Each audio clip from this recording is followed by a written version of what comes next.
Salam əziz izləyicilər, hər birinizi xoş gördük. Mən Nərgiz Məmmədova. Bugün sizinlə fizika dim 2025-ci ilin test toplusundan çevrə üzrə bərabər sürətli hərəkət mövzusunun test izahına baxacağıq. Bugünkü test izahında dövr etmə periodu, dövr etmə tezliyi və bucaq sürətindən danışacağıq. Əgər siz də bizim istər onlayn, istərsə də dərslərimizə qoşulmaq istəyirsinizsə, yuxarıda qeyd olunan nömrə ilə əlaqə saxlaya bilərsiniz. İndi isə vaxt keçirmədən başlayaq testlərimizə. 1. Maddi nöqtənin çevrə üzrə dövrətmə periodunu 5 dəfə azaltdıqda dövrətmə tezliyi necə dəyişir? İndi isə biz xatırlamalıyıq ki, dövrətmə tezliyinin düsturu nədir? Dövrətmə tezliyi period ilə tərs mütənasib asılıdır. Yazırıq bu şəkildə. Əgər periodu 5 dəfə azaltsaq, dövrətmə tezliyi də 5 dəfə artacaq. Yəni A variantı. 2.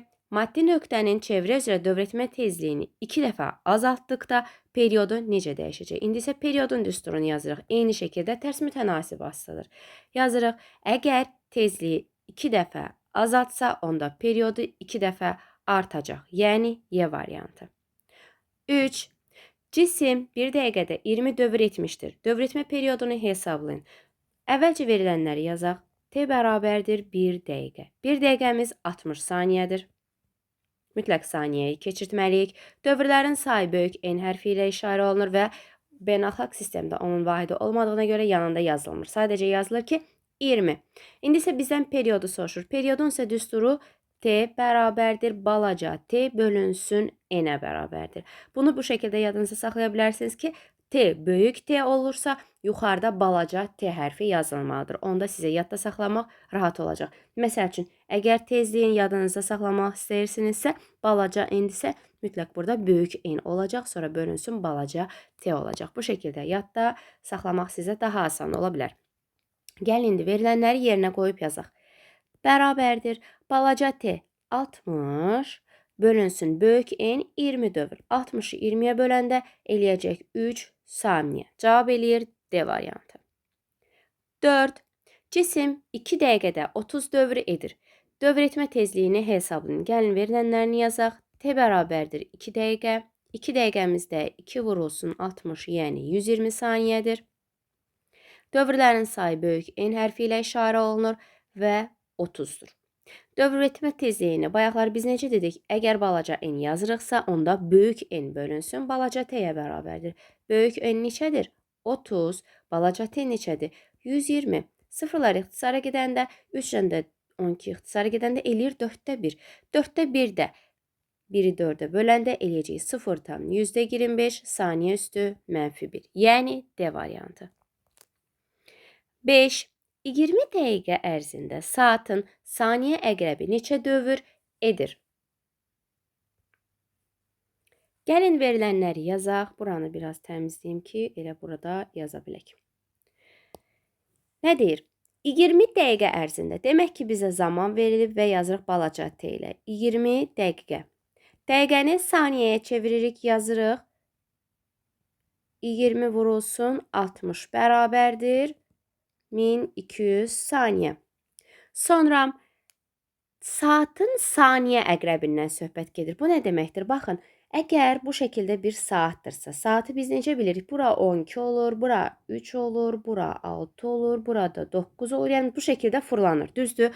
Əgər saatın saniyə əqrəbi 12-dən başlayıb, bir tam dövr vurub gəlib təzədən 12-yə çatanda saniyə necə olur? 5 saniyə, 15 saniyə, 30 saniyə, 45 saniyə. Sonra gəlib bura çatanda olur 60 saniyə. Düzdür? Yəni saniyə bir dənə dövr vuranda eləyir 1 dəqiqə.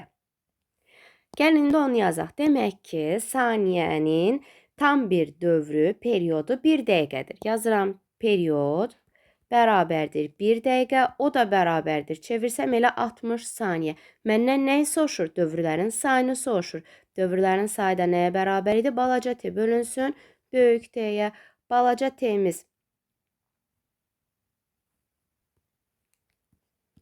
1200 bölünsün 60. 60-la da ixtisara gedəndə cavab eləyəcək 20. Demək ki, 20 dövr edir. 6 eyni şəkildə. Yəni bu tərəflərini silək, hesablamaları eyni şəkildə davam edək. 5 saat ərzində yazıram. 5 saat ərzində saatın dəqiqə əqrəbi neçə dövr edir? Heç bunu saniyəyə çevirmirəm. Əgər perioddan söhbət gedirsə, belə bir dənə saat çəkirəm təzədən 12. Burada necə olur? 1 saat, 2 saat, bura 3 saat. 4, 5, bura 6 saat. 7, 8, bura 9 saat. 10, 11, 12 saat. Deməli, bizim bir dəqiqəmiz tam bir, yəni dəqiqə tam bir fırlananda nə əmələ gəlir? 1 saat. Çünki necə olur? 15 dəqiqə qalmış, 30 dəqiqə qalmış, 45 dəqiqə qalmış və sonda gəlir 60 dəqiqə tamamlanır və o da bizə verir demək ki, tam periodunu 1 saat. Əgər 1 saatı təyin elədiksə, yəni periodunu təyin elədiksə, dövrlərin sayını tapmaq bizə asandır. Onda gəlin yazaq. N bərabərdir. Balaca t bölünsün böyük t-yə. Balaca t-miz neçə idi? 5. Böyük t neçə idi? 1. 5-i 1-ə böləndə eləyir 5. Cavab eləyir A variantı. 7. 2 sutka ərzində bu qalsın, elə aşağıdan yaza bilərəm. 2 sutka ərzində saatın saat əqrəbi neçə dövr edir? Deməli, biz nədən danışırıq? T-si 2 sutkadan. İndi gəlin saatın saat əqrəbindən danışaq. Görək onun periodu necədir? Saat əqrəbi fırlananda bura 3 saat eləyir, bura 6 saat, bura 9 saat, burada 12 saat. Demək ki, saat əqrəbi tam bir dövr vuranda nə eləyir? 12 saat eləyir. 12 saat eləyir. Aha. Bəs yaxşı, 2 sutkanı biz saata çevirsək, 1 sutkada neçə saat var? 24 saat var. 1 sutka yəni 1 gün deməkdir. 1 günümüz 24 saatdırsa, 2 günümüzdə 48 saat edəcək.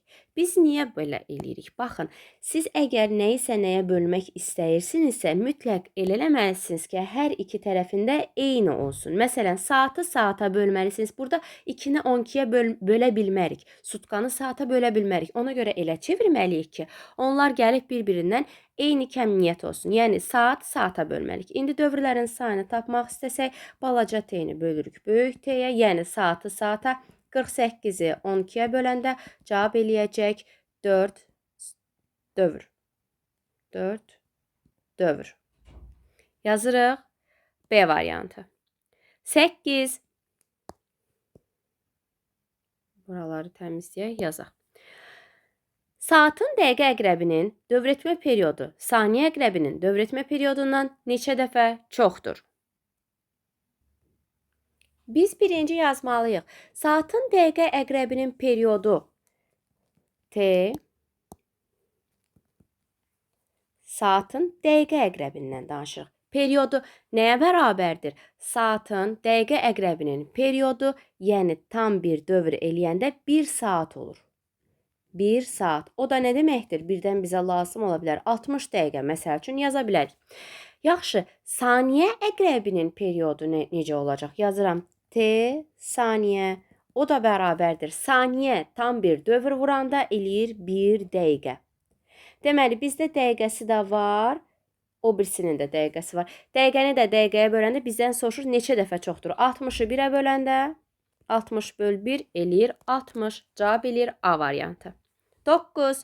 9-a deyilir. Çevrə üzrə bərabər sürətli hərəkətdə maddi nöqtənin bucaq sürəti, yəni omega bərabərdir 12. Radian böl saniyə. Dövrətmə periodunu hesablayın, yəni T bərabərdir sual. Biz indi bucaq sürətinin düsturunu tapmalıyıq ki, hansı ki perioddan istifadə olunur orada.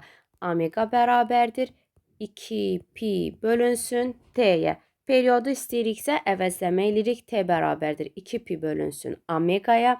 Gətirib yerində yazırıq. 2 vurulsun 3. Omegamız neçədir?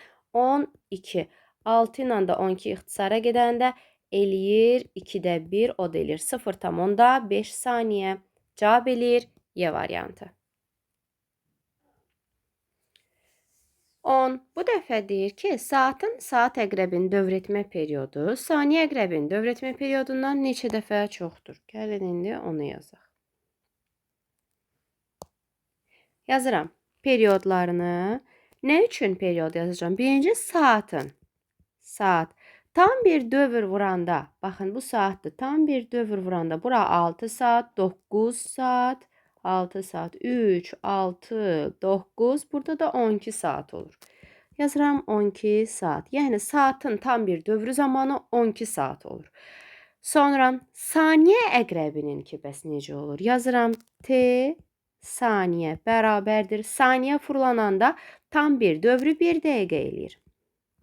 Baxıram biri saatdır, biri dəqiqədir. Mən onların nisbətini tapa bilmərəm. Ona görə də 12 saatı çevirəcəm mən dəqiqəyə. 12, 1 saatımız 60 dəqiqədir. Ona görə də yazacağım 12 vurulsun 60 bərabərdir 720 dəqiqə. 720 T saatı bölürük T saniyəyə. 720 bölünsün 1 dəqiqə, o da cavab eləyəcək 720. Yəni B variantı.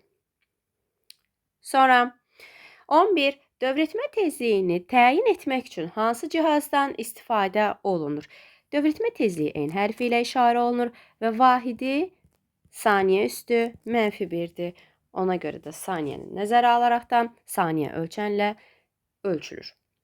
12. Bucaq sürətini təyin etmək üçün hansı cihazdan istifadə olunur? Eyni şəkildə siz burada sürət görüb səhv sala bilərsiniz. Spidometri qeyd edə bilərsiniz. Düzdür, burada cavablarda verməyib, amma ola bilər ki, sizə onu versinlər. Onda çalışın çaşmayasınız. Çünki bucaq sürəti omega hərfi ilə işarə olunur və vahidi təyin etmək üçün 2 pi bölünsün T kimi qeyd eləsək. Baxın, T perioddur. Periodu nə ilə ölçülür? Həmçinin saniyə ölçənlə.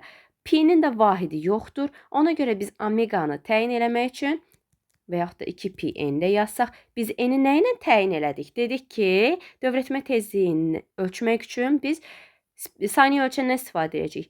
2 pi də sabit kəmiyyətdir. Onda deməli biz həmçinin omega üçün də ondan istifadə edəcəyik. Yəni saniyə ölçən vasitəsilə ölçə bilirik. Yazırıq C variantı. 13.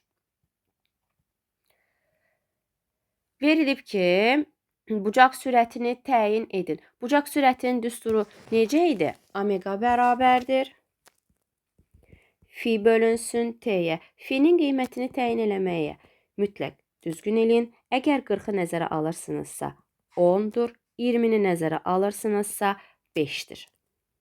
Yazırıq. 20 və bölünsün 5 də yaza bilərsiniz və yaxud 40 bölünsün 10 da yaza bilərsiniz. Çünki hər ikisinin cavabı 4 eləyəcək. Cavab eləyir D variantı.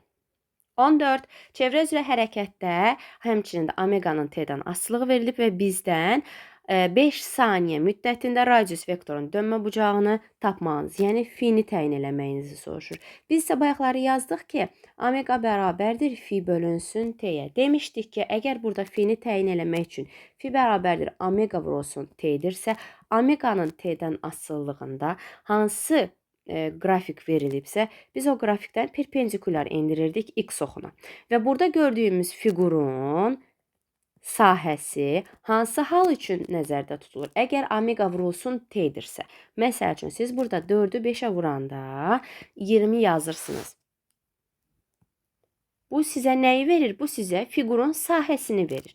Ona görə də bu şəkildə düzbucaqlının S fiqurunu tapanda, yəni riyaziyyatdan bildiyiniz A vur B, burada omega vurulsun T'dir. Yerinə də yazanda bərabərdir 4 vurulsun 5 bərabərdir 20. Cavab eləyir Y variantı. 15. Cismin verilmiş radiuslu çevrə üzrə bərabər sürətli hərəkətdə hərəkəti zamanı bucaq sürətinin, yəni omeganın, buraları biraz təmizləyim. Omeganın T'dən asılılıq qrafiki hansıdır? Biz bayaqları qeyd elədik. Omeganın yuxarıda da var idi. Omeganın T'dən asılılıq qrafiki hansı şəkildə olurdu? Asılı deyil. Omega T'dən bayaqları yuxarıda baxın. Düz, konstant verilmişdi. Ona görə də asılı deyil. Yəni B variantı. 16. Çevrə üzrə hərəkətdə Finin T'dən asıllığı verilib. Düz mütənasib asıllığı verilib. Və bizə deyir ki, bucaq sürətini təyin edin. Yəni, omeqanı. Omega nəyə bərabərdir? Fi bölünsün T'yə. Əgər 9 götürürsünüzsə 3 götürməlisiniz. 18 götürürsünüzsə 6 götürməlisiniz. Çünki qrafik bir-birinə uyğun olmalıdır. Ona görə, məsələn, biz 18-i götürsək, 18 bölünsün 6 bərabərdir 3 radian bölünsün saniyəyə. Yəni, Y variantı. Sonra 17-yə baxırıq. Çevrə üzrə bərabər sürətli hərəkətdə nə verilib onları yazıram mən bir kənardan. Dövr etmə tezliyini verib. Yəni n bərabərdir 12 saniyə üstü mənfi 1. Bucaq sürətini tapmalıdır və öncəlikdə bizə pi-ni verib 3 və omeqanı soruşur. Omeqanın düsturunu xatırlayın. Əgər testləri tez və qısa müddətdə həll etmək istəyirsinizsə, mütləq verilənləri bir kənarda yazın. Çünki siz orada həm eni, həm pi-ni, həm də omeqanı görəndə xatırlayacaqsınız ki, demək biz hansısa düsturdan istifadə etməliyik və orada xatırlayırsınız ki, omega bərabərdir 2pi n düsturundan istifadə edə bilirsiniz. Onu da gətirib yerinə yazıram. 2 vurulsun 3 vurulsun n-imizdə 12-dir. 12-ni 6-ya vuramda eləyir 12 vur 6 72. Cavab eləyir B variantı. 18. Çevrə üzrə bərabər sürətli hərəkətdə deməli yazırıq. Omega bərabərdir 10, T bərabərdir 0,5, radius vektorun dönmə bucağını hesablayın. Fi-ni tapın. Biz fikirləşirik, omeqanın fi və T'dən asılılıq düsturu hansıydı? Omega bərabər idi fi bölünsün T. İndi isə bizdən fi-ni soruşur, o da bərabərdir omega vurulsun T'yə. Omeqamız 10'dur. T'miz 0,5'dir. Buranda da eləyəcək 5 radian. Cavab eləyir A variantı. 19. Buraları silirəm. Aha. 19. İndi də verilənləri yazıram. Bucaq sürətini verib. Omega bərabərdir 60. Dövr etmə tezliyini pi-ni verib 3. Dövr etmə tezliyini bizdən soruşur. N bərabərdir sual. Omega bərabərdir 2pi n düsturundan istifadə edəcəm. Əgər n-i soruşursa, n-i tapmaq üçün bərabərliyin sol tərəfindəkini yuxarıya keçirdəcəm. Yəni, surətdə olur. Məxrəcdə isə 2pi. Gəlin nisbətini yazaq. Omega 60, 2 vurulsun 3. 60'ı da 6'ya böləndə eləyəcək 10 saniyə üstü mənfi 1. Aha, deməli. Saniyə üstü mənfi 1. Yəni, cavab eləyir A variantı. 20. Verilənləri yenidən yazıram. Bizə nə verib? T verib 3 saniyə. Dönmə bucağını verib fi bərabərdir 15 radian və məndən bucaq sürətini soruşur. Omeqanın hansı düsturundan istifadə edəcəm? Fi bölünsün T. Fi'miz neçədir? 15. T'miz neçədir? 3. 15'i də 3'ə böləndə eləyəcək 5 radian bölünsün saniyə. Yəni D variantı. 21. Bunlar artıq düsturlardır. 21'də deyilir ki, dövr etmə tezliyi hansı ifadə ilə təyin olur? Biz dedik ki, periodla tərs mütənasib aslıdır. Yəni D variantı. Sonra çevrə üzrə bərabər sürətli hərəkətdə dövr etmə periodu tezliklə tərs mütənasib idi. Belə yazaq da T 1 bölünsün N. N 1 bölünsün T. Sonra bucaq sürətinin, yəni omeqanın beynəlxalq sistemdə vahidini bizdən soruşur. Biz necə yazmışdıq? Fi bölünsün T. Fi'nin vahidi radiandır. T'nin vahidi də saniyədir. Onda radian bölünsün saniyə. Yəni A variantı. 24. Dövr etmə periyodunun beynəlxalq sistemdə vahidi saniyədir. B variantı. Keçdik. 25. Dövr etmə tezliyinin vahidi beynəlxalq sistemdə saniyə üstü mənfi 1'dir. 26. Ədədi qiymətcə vahid zamanda dövrlərin sayına bərabər olan kəmiyyət dövr etmə tezliyi deyilir. Yəni D variantı. 27. Ədədi qiymətcə vahid zamandakı radius vektorun dönmə bucağına, radius vektoru nə idi? Fi.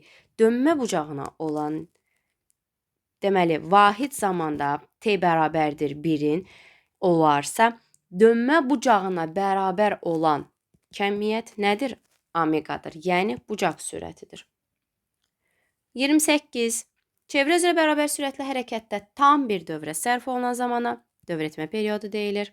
29.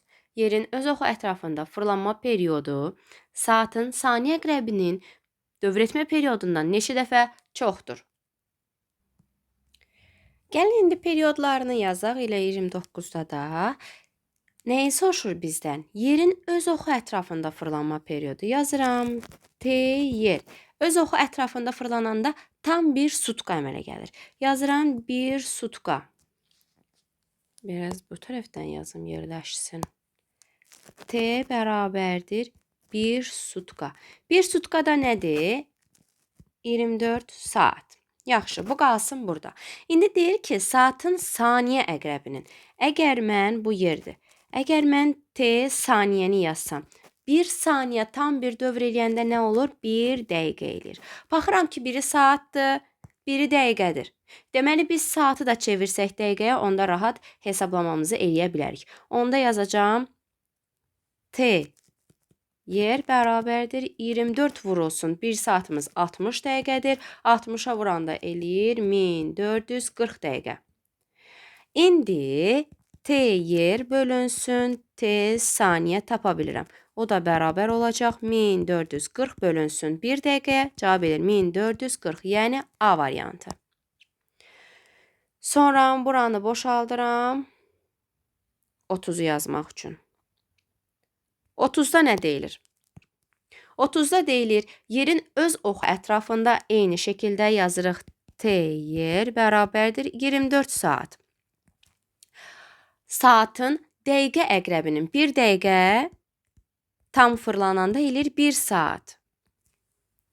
Neçə dəfə çoxdur? Onda yazacağım ki, T yer bölünsün T dəqiqə. O da bərabərdir. 24 1'ə nisbəti, 24'ün də 1'ə nisbəti eləyəcək B variantını. Dəqiqə, hara getdi? 31'dən danışırıq. 31'də deyilir, yerin öz oxu ətrafında fırlanma periodu, buraları boşaldaq. Yerin öz oxu ətrafında fırlanma periodu saatın saat əqrəbinin dövr etmə perioduna neçə dəfə çoxdur? Gəlin indi onu yazaq. Yerin öz oxu ətrafında fırlanma periodunu dedik ki, 24 saatdır. Saatın saat əqrəbinin periodu isə T saat 12 saatdır. Yəni bir dənə tam dövr vuranda 12 saat keçir. İndi bizdən nəyi soruşur? Onun nisbətini soruşur. Demək T yer bölünsün T saat bərabərdir 24 bölünsün 12'yə, o da bərabərdir 2. Cavab eləyir A variantı. İndi bunları ümumi soruşur bizdən. Soruşur yerin öz oxu ətrafında fırlanma periodu nə qədərdir? Yerin öz oxu ətrafında fırlanma periodunu təyin elədik ki, 24 saatdır. Saatın dəqiqə əqrəbinin dövr etmə periodu nə qədərdir? Bu nə deməkdir? Yəni, dəqiqə necə olur? 15 dəqiqə, 30 dəqiqə, 45 dəqiqə tamamlanıb gəlib bura çatanda olur 1 saat, yəni 60 dəqiqə. 34 saatın saniyə əqrəbinin dövr etmə periodu, yəni saniyə tam bir fırlananda 60 saniyə olur, yəni 1 dəqiqəni tamamlayır. 35 saatın saat əqrəbinin dövr etmə periodu nə qədərdir? Saat əqrəbi tam bir dövr eləyəndə 12 saat keçir. Saatın saat əqrəbinin dövr etmə periodu yazırıq. T saat 12 saatdir. Saniyə əqrəbinin T saniyə tam bir dövr eləyəndə 1 dəqiqə olur. Nisbətini bizdən soruşursa, təbii ki, saatı dəqiqəyə bölə bilmirik. Ona görə yazırıq 12 vurulsun 60, yəni 720 dəqiqə. İndi nisbətini yaza bilirik. Yazıram T saat bölünsün T saniyə. Saatımız 720 dəqiqədir. Bu da 1 dəqiqədir. Nisbətini yazsam 720, yəni Y variantı. Keçirik növbəti səhifəyə. 37. Çevrə üzrə bərabər sürətlə hərəkət edən maddi nöqtənin dövr etmə tezliyi yazıram. N bərabərdir 50 saniyə üstü -1. Onun dövr etmə periodunu hesablayın. Biz demişdik ki, period və tezlik tərs mütənasib asılıdır. Onda 1 bölünsün 50 yaza bilirik. 1 bölünsün 50'nin də hər iki tərəfi 100'ə vursaq, Hətta ehtiyac yoxdur, elə 2-yə də vura bilərsiniz. 2-yə vuranda aşağıda eləyəcək 100, yuxarıda da 2. Elə bu da eləyəcək bizə 0,2 saniyə. Cavab eləyir C variantı. 38. Çevrə üzrə bərabər sürətlə hərəkət edən maddi nöqtənin dövrətmə tezliyi. Bu dəfə periodunu soruşur bizdən. Periodu verib daha doğrusu 0,5-dir.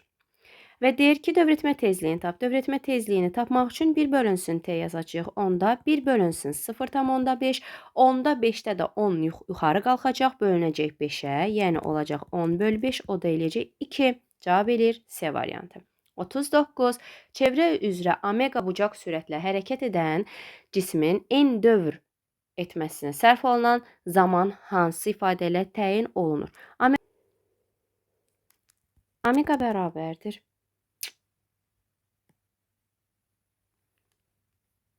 Biraz yuxarı qaldırım, əlim dəyməsin. Omega bərabərdir 2pi n bölünsün t-yə. Bizdən isə sərf olunan zaman, yəni t-ni soruşur. T bərabərdir. Onda omega ilə yerini dəyişəcək. Sürət eyni şəkildə qalır. Bölünür sadəcə omegaya. Cavab olur Y variantı. 40. Çevrə üzrə bərabər sürətlə hərəkətdə cisim tez zaman ərzində n dövr edirsə bucaq sürəti nə ilə ifadə olunur? Biz yuxarıda qeyd eləmişdik. 2pi n bölünsün balaca t. Yəni Y variantı. 41. Çevrə üzrə bərabər sürətlə hərəkətdə bucaq sürəti hansı ifadə ilə təyin olunur? Bayaqları yazmışdıq. Omega bərabərdir 2pi n. Yəni B variantı. 42. Çevrə üzrə bərabər sürətlə hərəkətdə bucaq sürəti hansı ifadə ilə təyin olunur? Əgər periodla əlaqəli düsturun bizdən soruşursa, periodla tezlik tərs mütənasib asılıdır deyə 2pi n olurdusa, bu dəfə isə 2pi bölünsün t olacaq. Yəni A variantı. 43. Çevrə üzrə bərabər sürətlə hərəkətdə dövrlərin sayın ölçü vahidi yoxdur. 44. Cisim çevrə üzrə modulca bərabər sürətlə hərəkət edir. Bu zaman fiziki kəmiyyətlərdən hansı sabit qalacaq? Baxın, modulca bərabər sürətlə hərəkət edir. O deməkdir ki, o zaman periodu sabit qalır. 45. Cisim buralarını təmizləyək. Cisim çevrə üzrə modulca bərabər. Əgər bayaqları biz nə yazdıq? Yazdıq ki, onun periodu sabit qalır. Hansı hala əsasən yazırıq? Omega bərabərdir 2pi böl t və yaxud da ki 2pi n-ə. Əgər period sabit qalmışsa, bayaqları indi də tezliyimiz sabit qalacaq. 46. 46-da deyilir saatın saat əqrəbi 2 dövr etdiyi zaman müddətində dəqiqə əqrəbi neçə dövr edər? Gəlin baxaq. Əgər saatın saat əqrəbi 2 dövr etdiyi halda bu nə deməkdir? Saatın saat əqrəbi t saat dövrü nəyə bərabərdir? 12 saata bərabərdir. Tam bir dövrü saatın, yəni periodu 12 saata bərabərdir. 2 dənə dövr eləyib. Yəni 2-yə vururuq. 12 vur 2 elədi 24 və deyir ki, dəqiqə əqrəbi t dəqiqə periodu nəyə bərabərdir? Tam bir dövrü 1 saatdır. Və deyir, neçə dövr edər? Təbii ki, 1 saatdırsa 24-ü 1-ə böləndə o da 24 dövr etmiş olacaq. Cavab olur D variantı. 47. 47-də deyilir ki, çevrə üzrə bərabər sürətlə hərəkət edən cisim 0,1 saniyə müddətində 90 dərəcə dönür. Onun dövr etmə tezliyini hesablayın. Gəlin bir dənə çevrə çəkək. Baxırıq. 0,1-də 90 dərəcə. Bax, bura qədər. Yəni, bu qədər saniyəyə bu qədər gəlir. Onun dövr etmə tezliyini tapmalıyıq. Demək ki, bura qədər də gəlsə, bir dənə 0,1 olacaq. Bura qədər getsə, bir dənə 0,1 olacaq. Bura qədər getsə, bir dənə 0,1 olacaq. Aydındır? Bu o deməkdir ki, onun tam periodu buradan başlayıb, A nöqtəsindən başlayıb, fırlanıb gəlib yenidən, bu şəkildə fırlansa, fırlanıb yenidən gəlib A nöqtəsinə çatmağı üçün 0,4 saniyə ona vaxt lazımdır. Biz onu tapdıq. Amma bizdən periodu soruşmur. Dövrətmə tezliyini soruşur. Biz periodu təyin eləmişiksə, dövrətmə tezliyini də təyin eləmək asan olacaq. Niyə? Çünki tezlik periodun tərs mütənasib asılıdır. Onda yazırıq 1 bölünsün 0,4. Onda onu da çevirəcək. Yəni 10 bölünsün 4. Onu da 4-ə böləndə eləyəcək 2,5. Cavab eləyir C variantı. Gəlin eyni şəkildə 48-ə də baxaq. Buranı təmizləyib bir dənə çevrə burada çəkək. Çevrəni çəkirəm və deyir 0,4 saniyə müddətində 40 dərəcə dönür. 40 dərəcədə təxmini gəlib düşəcək bura. Bura 0,4'dür. Bura olsun 40 dərəcə. Və biz bilirik ki, çevrəmiz 360 dərəcədir. Əgər 40 dərəcədə 0,4'dürsə, 40 dərəcədə 0,4 saniyə gəlibsə, yəni o qədər dönübsə, onda 360 dərəcədə nə qədər saniyə lazımdır ki, tam bir period olsun. Gəlin x-i tapaq. X bərabərdir 360 vurulsun 0,4 bölünsün 40-a. Sıfırlar gedəcək. 4 ilə də 36 gedəcək. Qalacaq orada 9. 9'u da vuracaqsınız. 0,4'ə eləyəcək 3,6. Demək ki, A nöqtəsindən fırlanıb yenidən A nöqtəsinə gəlməsi üçün bizə 360 dərəcə lazımdır. 360 dərəcəni də hesabladıq ki, 3,6 saniyədir. Baxırıq bizdən nəyə soruşur? Bizdən elə periodu soruşur. Onda tam bir periodu tapdıq ki, 3,6 saniyədir. 49. 49'da deyilir. Çevrə üzrə 6 radian bölünsün saniyə bucaq sürətlə hərəkət edən A nöqtəsindən B nöqtəsinə neçə saniyəyə gəlir? Baxın, bizə nəyi verib? Bucaq sürətini verib. Yəni, omega bərabərdir 6'ya. Omeganın düsturu var idi. Hansı ki, bizdə periodla bağlı.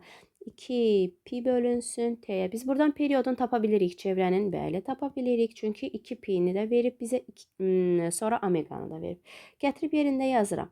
2 vurulsun 3, pi'miz də 6.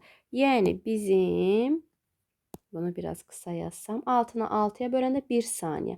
Bu o deməkdir ki, A nöqtəsindən fırlanıb, gəlib, yenidən A nöqtəsinə çatması üçün bizə 1 saniyə, periodu 1 saniyədir. Yəni 1 saniyə lazımdır. Amma bizdən A nöqtəsindən B nöqtəsinə, yəni yarısını soruşur. Əgər yarısını soruşursa, 1 bölünsün 2, yəni 0,5 saniyədir. Yəni Y variantı. 5. Çevrə üzrə bərabər sürətli hərəkətdə A nöqtəsindən B nöqtəsinə 0,5 saniyəyə gəlir. Və deyir ki, bucaq sürətini hesablayın. Orası 0,5, burası 0,5, burası 0,5, burası 0,5 olsa, biz təyin edə bilirik ki, onun periodu nəyə bərabərdir? 0,5 vurulsun 4, yəni 2 saniyə. Periodun təyin elədik ki, 2 saniyə. Bucaq sürətinin düsturu nəyə bərabər idi? 2 pi bölünsün t, 2 vurulsun 3, periodumuz da 2. Onda tapa bilirik ki, cavabımız olur 3. Yəni S variantı. 51. Çevrə üzrə 30 pi bucaq sürəti ilə yazıram o dəqiqə. Omega bərabərdir 30 pi. Bərabər sürətlə hərəkət edən cisim 10 dəqiqə müddətində yazdım. T bərabərdir 10 dəqiqə. Neçə dövr edər? Hətta təklif edirəm ki, 10 dəqiqəni də çevirək. 10 vurulsun 60 bərabərdir 600 saniyə. Bunu da yazdım. Və bizdən nəyi soruşur? Dövrlərin sayını soruşur. Əla. Bizim elə bir düsturumuz var. Hansı idi bizim düsturumuz? Gəlin düsturumuzu buradan yazaq. Omega bərabər idi 2 pi n bölünsün t'yə. Bizdən nəyi soruşur? N'i soruşur. N'i tapmaq üçün omeganı t'yə vuracağıq. Böləcək 2 pi'yə. Omeganı bizə neçə verib? 30 pi. T'ni bizə nə verib? 600 bölünsün 2 pi. 2 pi ilə 30 pi ixtisara gedəndə qalır burada 15. 15'i də 600'a vuranda 16'nı 9'a vurursunuz, eləyir 90. 90 yanına da 2 dənə 0 atırsınız, olur 9000. Demək ki, 9000 dövr eləyər. Eyni şəkildə 52 üçün yazırıq. Bunu buradan silirəm. Yenisini yazıram 52 üçün. Verilib omega bərabərdir 20 pi. Sonra müddət verilib. Müddəti soruşur bizdən, amma dövrlərin sayını verib bu dəfə. 4800, bizdən isə t'ni soruşur. Onda yenidən omeganın düsturunu yazacağım. 2 pi n bölünsün t. T'ni tapmaq istəyirəmsə, t bərabərdir 2 pi n bölünsün omegaya. 2 pi, n'imiz 4800, omegamız 20 pi. 2 pi ilə 20 pi ixtisara gedəndə burada qalacaq 10. 10 ilə də 4800 ixtisara gedəndə eləyəcək 480. 480 biz nə tapdıq? Əgər söhbət saniyədən gedirsə, demək ki, biz 480 saniyə tapmışıq. Amma cavablarımız bizdə dəqiqə ilə verilib. Dəqiqəyə çevirmək üçün 1 saniyə, 1 dəqiqəmiz 60 saniyədir. Onda biz 60-a böləcəyik. 480-i də 60-a böləndə, 480-i 60-a böləndə eləyəcək 8 dəqiqə. Yəni cavab 8 dəqiqə. C variantı. 53'e keçirik. 53'də Euler-Venn diaqramı verilib. 1. Vahidi beynəlxalq sistemdə əsas vahiddir. Hansının əsas vahiddir? Biz demişdik ki, deməli, dövr etmə periodunun vahidi saniyədir. Dövr etmə tezliyinin vahidi isə saniyə üstü -1-dir. Onda 1'ə aid olur 1.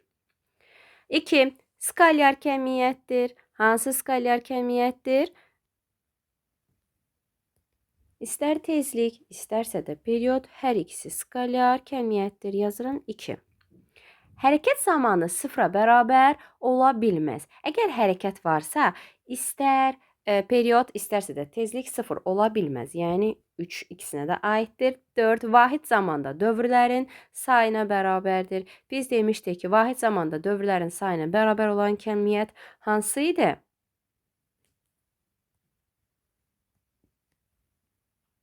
Təbii ki, dövr etmə tezliyi. Deməli, baxırıq ki, 1, 4, 2, 3 cavab olur C variantı. 54. 54'te deyilir Euler-Venn eyni şəkildə Euler-Venn diaqramı verilib və Euler-Venn diaqramında hansı bəndlərin uyğun olduğunu bizdən soruşur. Saniyə ölçənlə ölçür. Biz hansını saniyə ölçənlə demişdik ölçülürdü? Demişdik həm period, həm də tezlik bir-biri ilə tərs mütənasib asılı olduğuna görə hər ikisinə də aid edilir. 1. 2. Bir tam dövrə sərf olunan zamana deyilir. Dövr etmə periodu. 2, 3, daha doğrusu 3 deyik. Hərəkət zamanı sıfıra bərabər ola bilməz. Hər ikisi demişdik yuxarıdakı sıfıra bərabər ola bilməz. Vahidi isə saniyə üstü -1, yəni 1 bölünsün saniyə deməkdir. O da nəyə aiddir? Dövr etmə tezliyinə, yəni ikinciyə də 4. Yazırıq 2, 4, 1, 3. 2, 4, 1, 3 cavab olur B variantı. 55.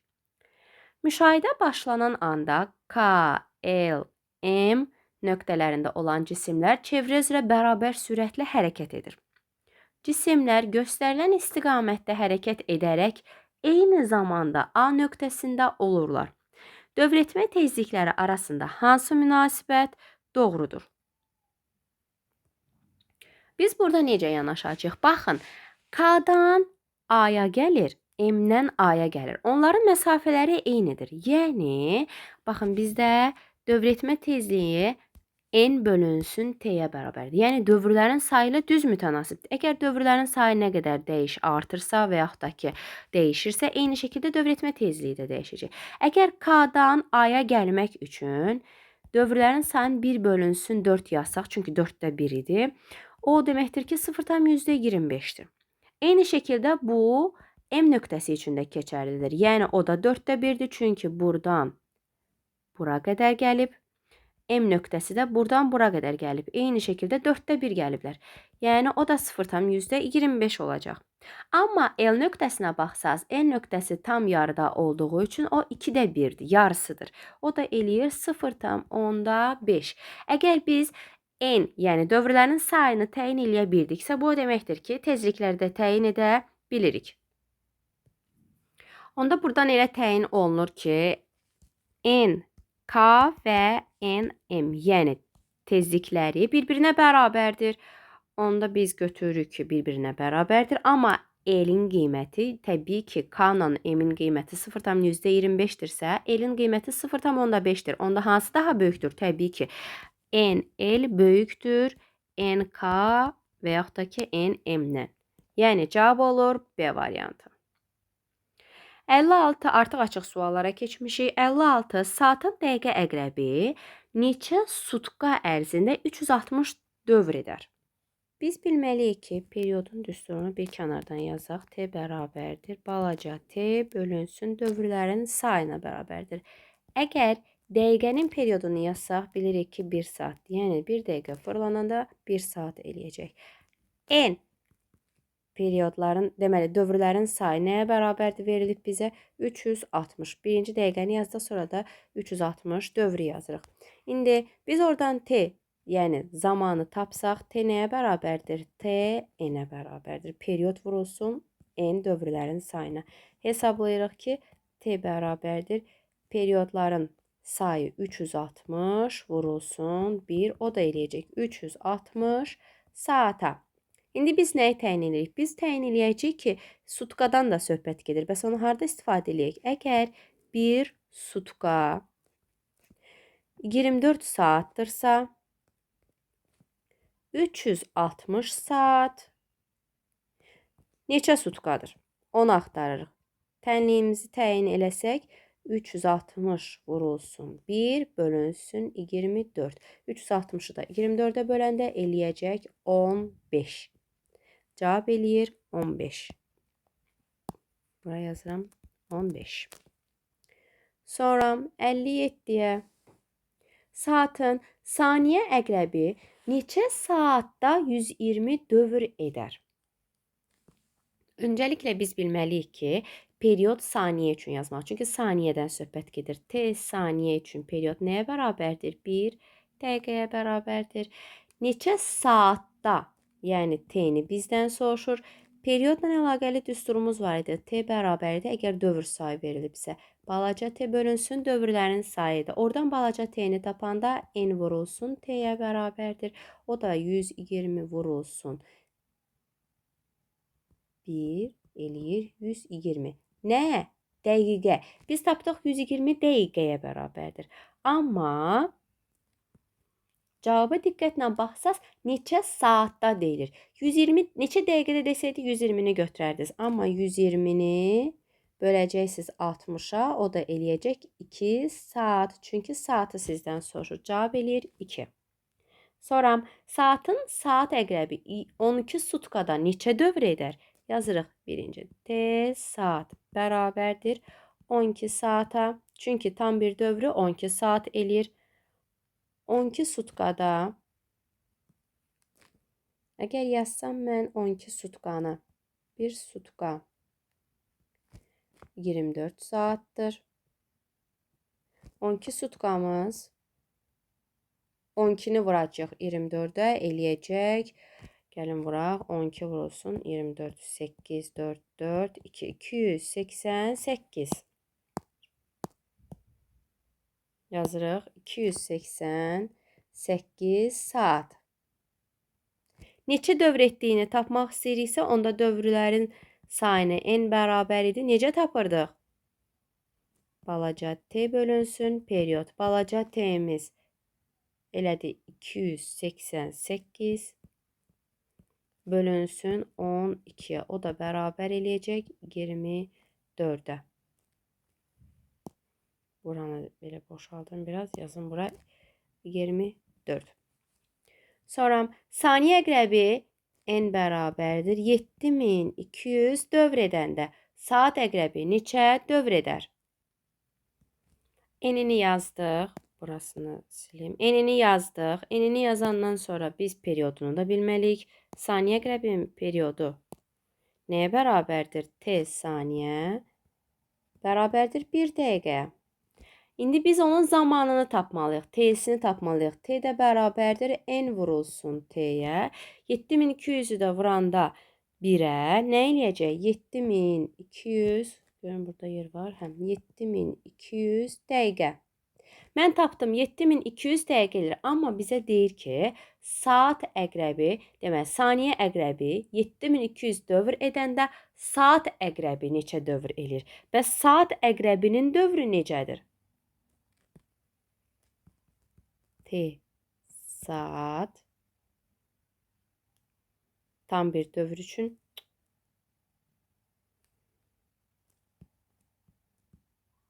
1 saattir.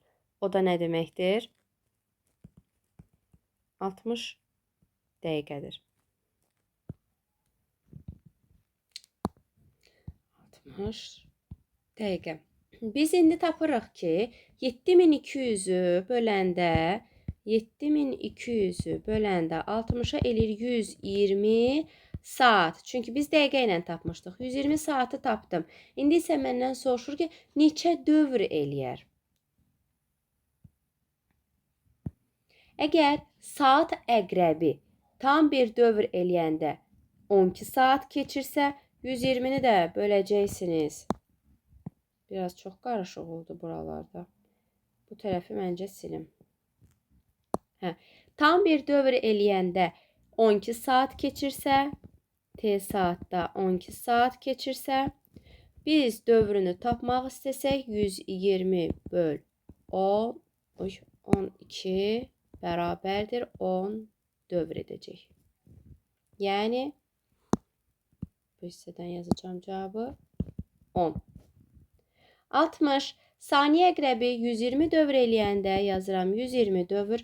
Dəqiqə əqrəbi neçə dövr eləyər? Gəlin birinci saniyə üçün hesablayaq. T saniyə bərabərdir 1 dəqiqə.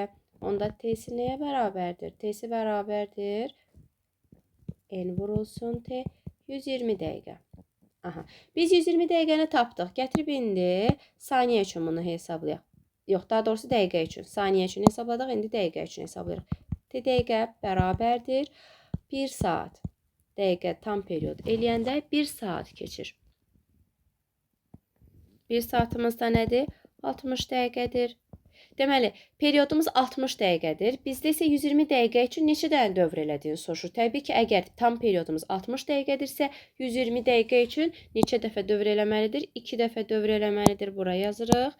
2 dövr. 61.